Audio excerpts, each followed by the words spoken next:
This is 1680 The Crow, and you're listening to our feature presentation.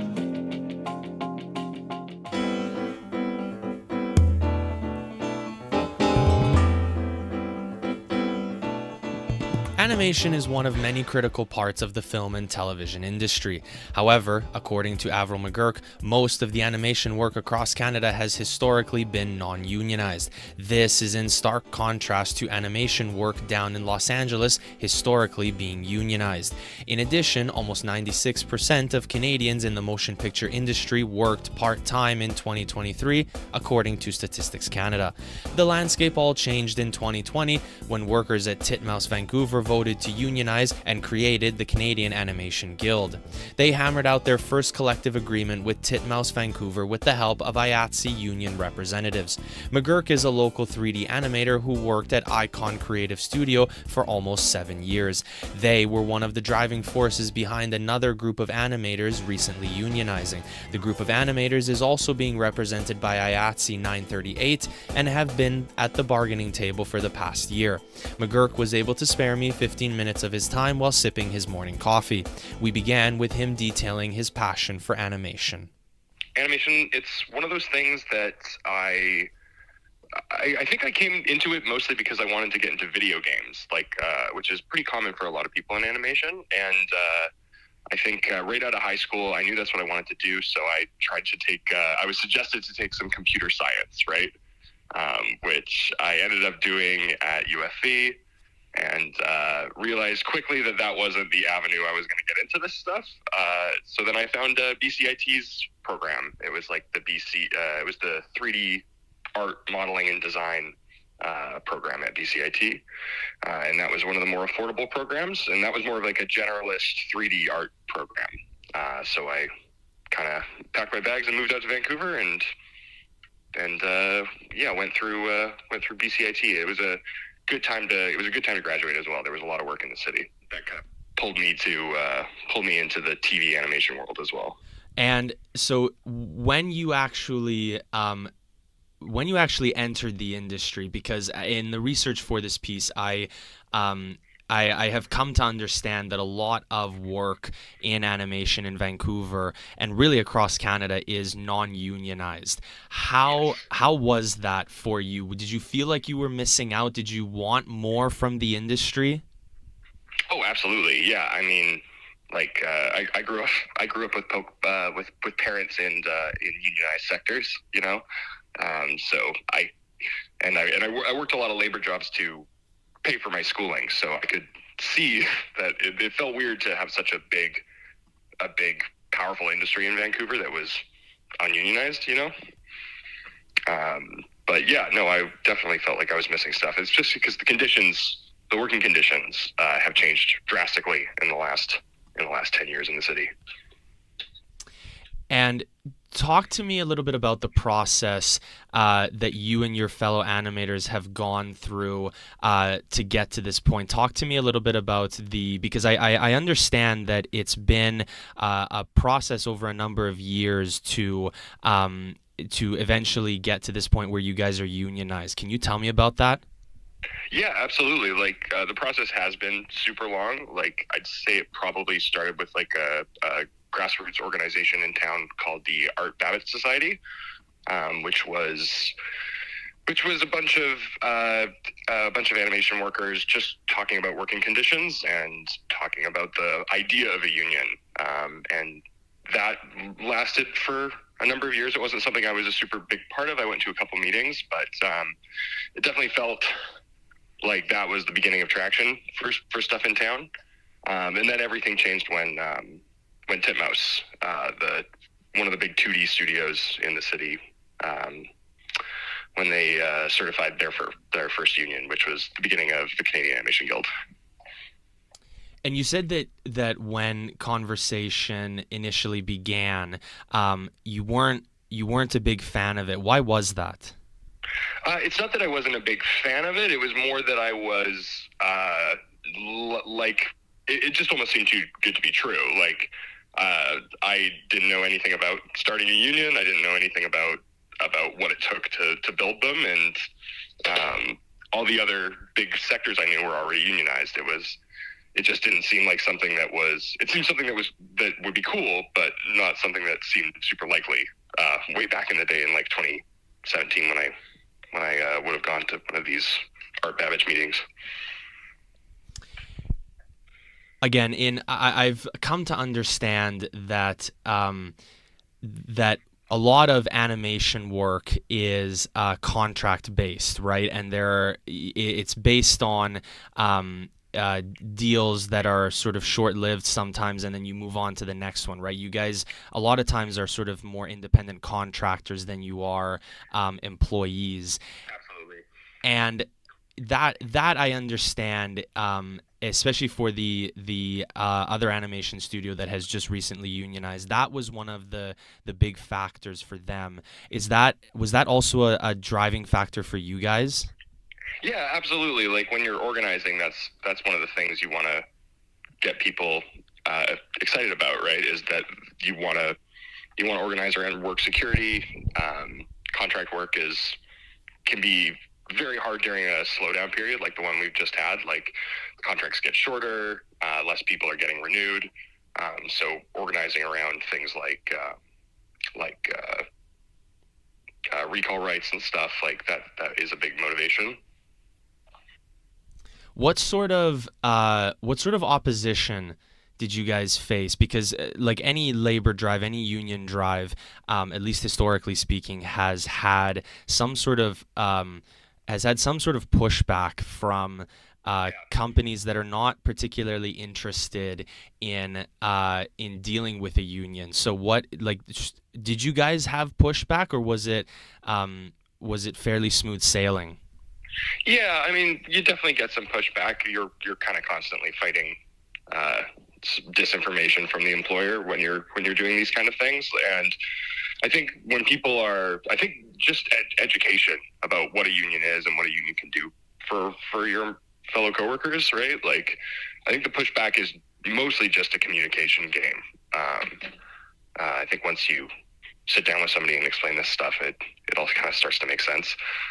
But we're also so many of us are working from home, which I think one of the biggest barriers is not being able to just go out for a drink with one of your coworkers, or being able to just have a quick conversation on the shop floor, right? Like, it's all stuff that has to happen over digital communication, which I think for conversations as serious as this can be hard. And I've learned again that there's been a recent slowdown this year in animation work. There was a Canadian animation studio, Nelvana Studios, that was known for animations like The Magic School Bus and Arthur, that recently closed this year. How much did that play into the union drive?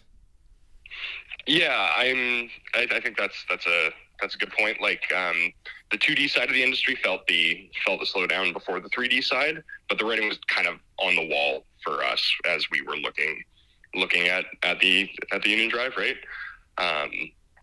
Yeah, and I think as the job market gets a little bit more precarious, I think people start to care more about the protections that they have at work, and that makes people think about building a union. And so that's interesting that you mention the difference between the 2D animation side and the 3D animation side. What is the main difference? Why do you bring that up? I guess I just bring that up because of the amount of 3D animation studios in the city versus the amount of 2D animation studios in the city. Like we all do service work for LA, right? Like not a lot of the projects and shows that are being made in Vancouver in the television space are things that are produced fully in Vancouver. They'll be made in LA, and all of the studios have good reasons to work with LA. You know, same language, same time zone, really good tax credits in BC. So we end up doing a lot of service work for LA. And over the last 15 years, it seems like there is just more 3D work getting done than 2D work, but there is definitely I don't want to say that to discourage anything about the 2D side of the industry, because there's a lot of amazing 2D stuff coming out of Vancouver and coming down the pipe. What have you heard from your fellow animators and your fellow organizers? Because you had mentioned that you were skeptical because you felt like, using your words, that you felt like it was too good to be true. What was the sentiment from other animators that you've spoken to? Yeah, I think the sentiment is like, how do I put this? Like, I think the more involved you are with the thing, the more buy-in you're going to have, right? Like, because the union is just the workers building their thing together.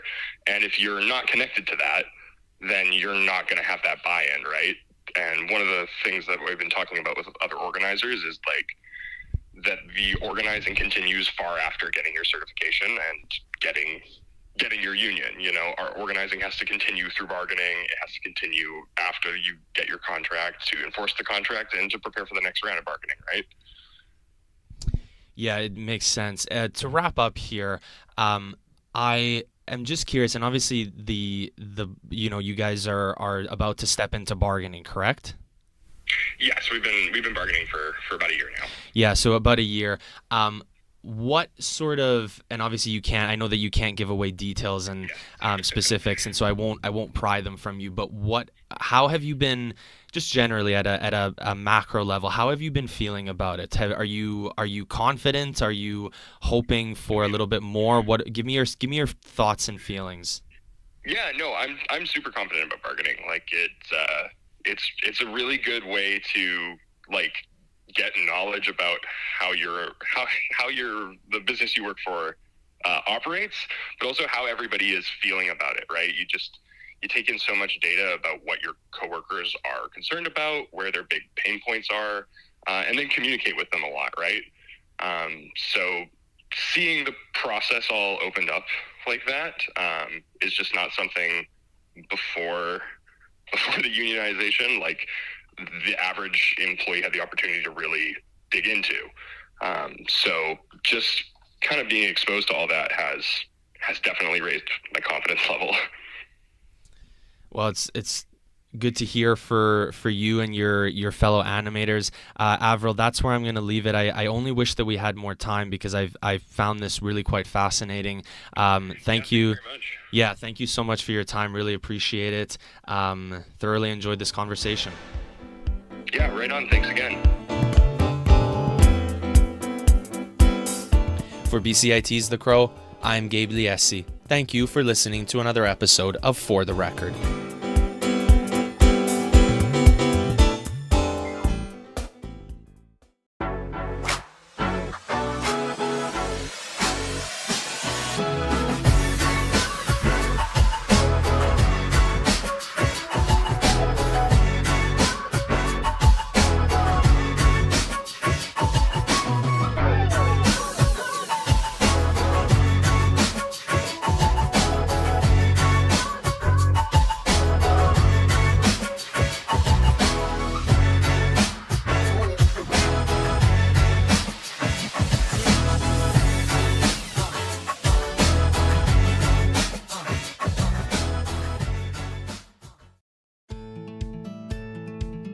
Mark Carney's Canada Strong budget is set to axe billions of dollars allocated for planting trees in Canada.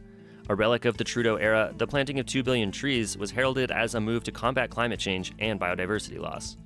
Tabled in 2021, the Liberals committed to $3.2 billion over 10 years for the project. Carney's budget would allocate funds to complete existing tree planting contracts, but ultimately would scrap the program. The new budget sets a new direction, mentioning carbon credit and capture programs nearly 20 times, but biodiversity only twice. We have a strategy, a climate competitiveness strategy, which the broad strokes are outlined in the budget. You'll see more from the Minister of Environment and Climate Change in the coming weeks on that. I asked Aidan Musk, a veteran tree planter and UBC environmental engineering student, what the impact of the proposed change could be for the tree planting industry. So I'm sure you must have heard, being a tree planter, that Trudeau had pledged to plant 1 billion trees a few years back. I'm curious, what was your reaction when you first heard about that initiative? For sure. When it hit the news cycle and it was brand new, I think truthfully I didn't really know what to think. I didn't know if that. I think much like everybody else was kind of trying to figure out what that actually looks like on the ground. For reference, in a summer, a tree planting camp like our tree planting camp this last summer, I think tackled somewhere around 13 million trees.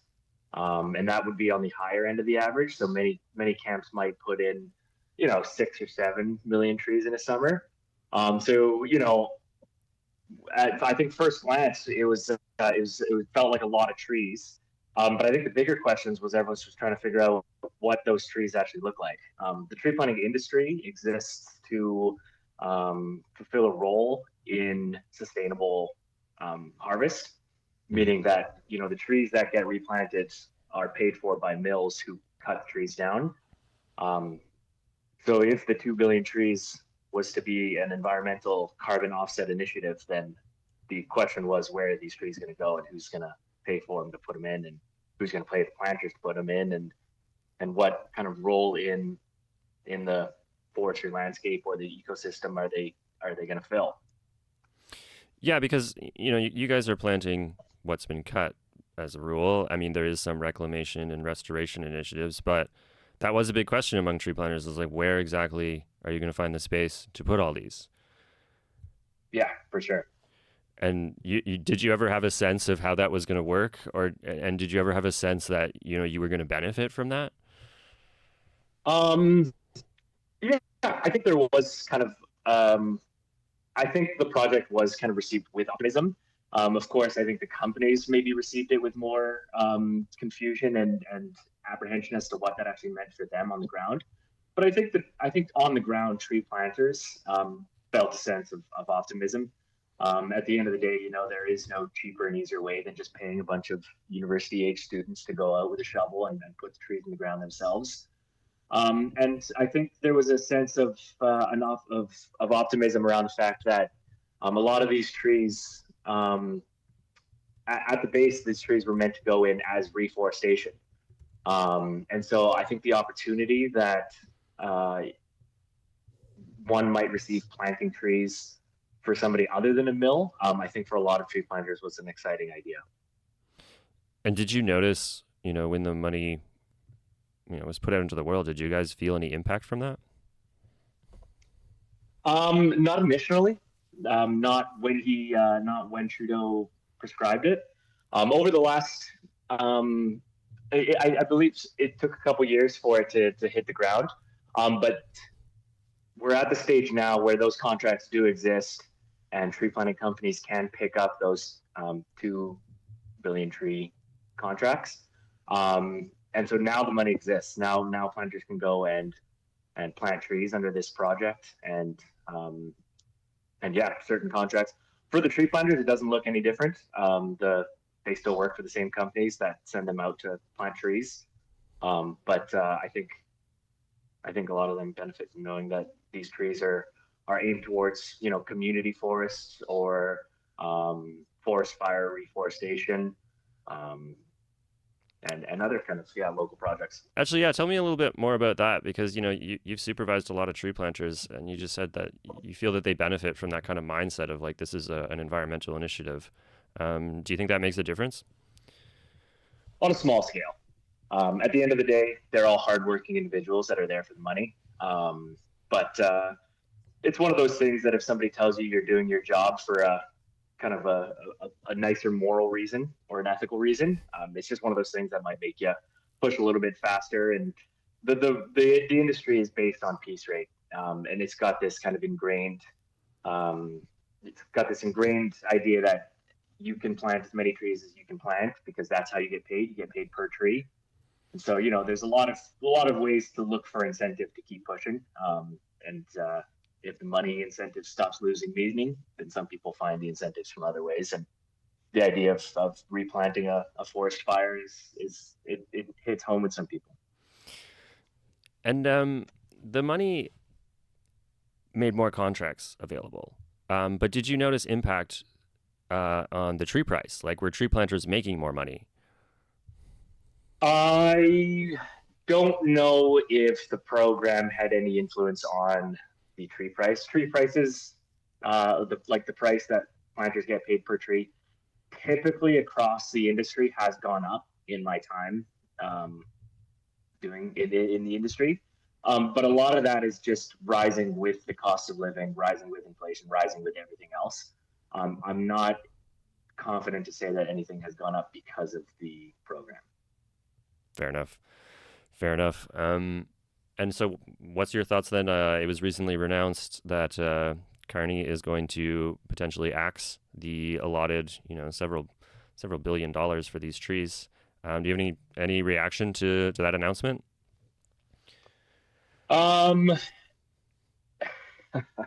Yeah, I don't. You know what the truth is? I don't know yet. It feels like maybe the program has just got its legs underneath. It did take, like I mentioned, it did take a few years for us to see any impact of these programs on the ground. And I've only just started to see some of these contracts pop up over the last summer and into the next summer. And so, if it does get canceled, it feels like we've only just started to see the effect. But at the same time, I was never in charge of the actual math of it all. So perhaps the project was too ambitious or too grand scaling in its aim.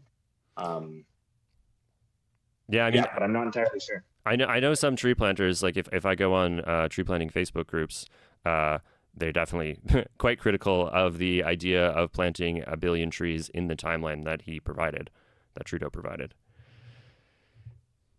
Yeah, I'd be curious to see how it compares to current capacity of planted trees across our country before the program, and what that uptick would have expected to have produced over the 10 years that he wanted to accomplish it.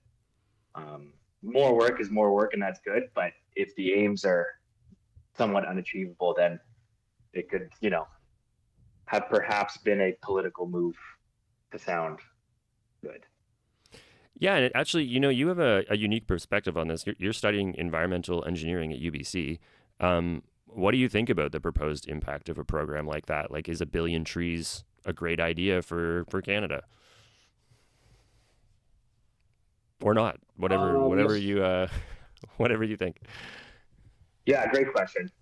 You know what? I think it's a really complicated question. I think that on the surface level, it isn't a bad initiative, especially if these trees are geared towards reforestation, community projects. I don't think that this would be an end all to our country's climate trajectory, I don't see it as a way to offset any of the goals we've set as a country. But as an initiative, it's not inherently a bad thing. Tree planting, I think, in our country gets a lot of rap as, I think maybe a lot of people who don't know the industry well assume it's this environmental sustainability kind of leader. Whereas, I think a lot of people who are in the industry maybe see it as a means to a job, and it's not necessarily. It's good that you're planting trees, you're not taking the trees down, but you're part of it. You're part of a system that does exist to provide a role for society. It's not necessarily built to have reforestation as its primary goal. So on the aspect that the trees are going towards complete reforestation or community projects is a good thing.